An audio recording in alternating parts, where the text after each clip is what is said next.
बहुत समय पहले की बात है। एक राज्य में बहुत ही खूबसूरत लड़की रहती थी। उसकी खूबसूरती के चर्चे पूरे राज्य में थे। खूबसूरत होने के साथ साथ वह बहुत ही सुंदर नाच किया करती थी। उस लड़की को अपनी खूबसूरती पर बहुत घमंड था। घमंड हो भी क्यों ना, उस राज्य में उसके जैसी खूबसूरत लड़की कोई और भी नहीं थी। एक बार वह लड़की राजा के दरबार में नाच रही थी। वह लड़की दिखने में बहुत सुंदर थी और राजा को वह पसंद आ गई। राजा दिखने में बहुत ही बदसूरत था। राजा ने उस लड़की के सामने शादी का प्रस्ताव रखा। उस लड़की को राजा की शक्ल बिल्कुल भी पसंद नहीं आई, क्योंकि वो बदसूरत था, लेकिन वो राजा को मना भी नहीं कर सकती थी।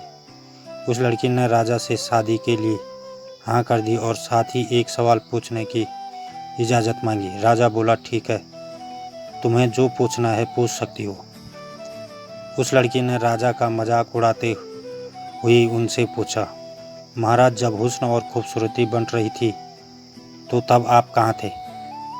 राजा को सवाल सुनकर गुस्सा तो बहुत आया, लेकिन वो मुस्कुराते हुए बोला, जब तुम हुस्न और खूबसूरती की लाइन में खड़ी हुस्न और खूबसूरती ले रही थी तो उस वक्त मैं किस्मत की लाइन में खड़ा किस्मत ले रहा था, जिसकी वजह से आज मेरे दरबार में तुम जैसी हुस्न वाली लड़कियां गुलामों की तरह नाच रही है।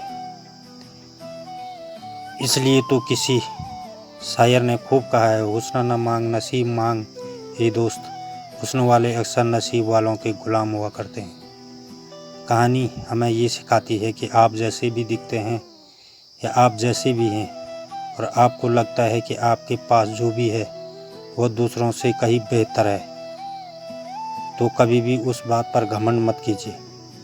आपकी खूबसूरती आपकी किस्मत से बड़ी नहीं है, इसलिए अपनी खूबसूरती पर कभी घमंड मत करो। चेहरे की खूबसूरती सिर्फ 4 दिन की होती है। ऊपर वाले से अक्सर अपनी अच्छी किस्मत की दुआ करो, ना कि अच्छी शक्ल की और सूरत की।